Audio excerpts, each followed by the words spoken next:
C'est tentant tous les mois de recevoir un beau colis dans sa boîte aux lettres. Plein de produits, de make-up, de belles marques, de goodies super girly et féminins. Un tel programme, forcément, il a fallu que ça me plaise à un moment. En tant que fan de make-up, de belles choses, c'est l'occasion de tester plein de nouveaux produits qu'on ne connaît pas, d'être surpris tous les mois. Donc ça fait envie. Sauf que, au bout de environ un an, je me suis désabonnée. Pour 3 raisons principales. Première raison, trop de produits.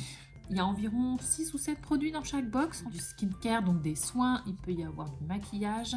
Il y a toujours un ou plusieurs goodies dans chaque box. Un mois, mine de rien, ça passe vite. Si vous avez eu un gommage pour le visage, un gommage pour le corps, une crème pour le corps, un shampoing, un rouge à lèvres, imaginez recevoir la même chose le mois prochain et encore le mois d'après. En fait, c'est trop. Pour ma part, je ne suis pas en train de me crémer 3 fois par jour. Pour finir un petit pot de crème pour le corps, il me faut du temps. J'arrivais pas à absorber tous les produits. En un an, j'ai, je pense, accumulé un nombre de produits qu'il me faudra 2 ans en fait, ou peut-être 3 à terminer, voire jamais pour certains, comme tout ce qui est maquillage, ça peut se garder quand même un temps assez long. J'ai fini par avoir trop de produits, à ne plus savoir qu'en faire, et à chaque arrivée de box, j'étais super contente parce que c'est sûr que chaque box est super jolie, on est contente de l'ouvrir, etc. Mais techniquement, ça dure 5 minutes. On ouvre son colis, on se rend vite compte que, en fait, on va juste prendre les produits, on va les ranger et on va continuer notre journée. La deuxième raison, c'est les goodies.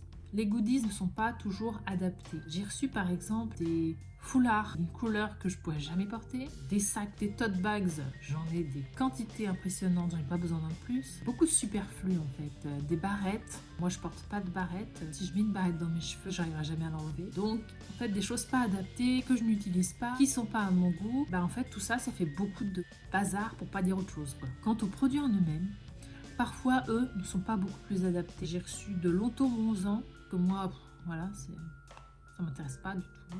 J'ai aussi reçu des produits qui éthiquement ne me convenaient pas. Les compositions n'étaient pas très très propres.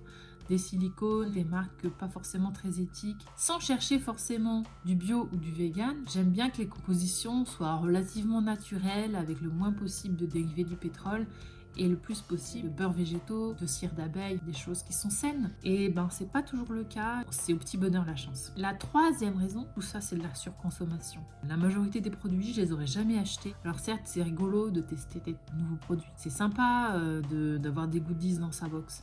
Mais en fait, c'est des choses que j'aurais jamais achetées, qui m'encombrent. Il y en a une bonne partie, je les ai revendues sur Vinted. C'est du temps passé à étiqueter, à envoyer, alors que c'est des choses que j'avais même pas voulu à la base. Le concept même de ces box, c'est superflu. Sans même parler du prix, même à 5 € par mois, ce qui est superflu, c'est toujours trop cher.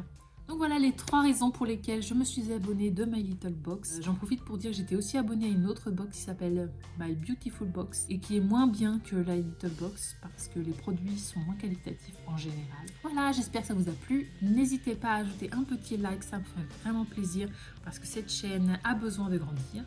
Et je vous dis à très bientôt. Alors le closet, qu'est-ce que c'est? C'est louer ses vêtements au lieu de les acheter. Sur le papier, l'idée a l'air assez géniale. Et donc moi, c'est ce qui m'a poussée à m'abonner. Mais pourquoi je me suis désabonnée finalement?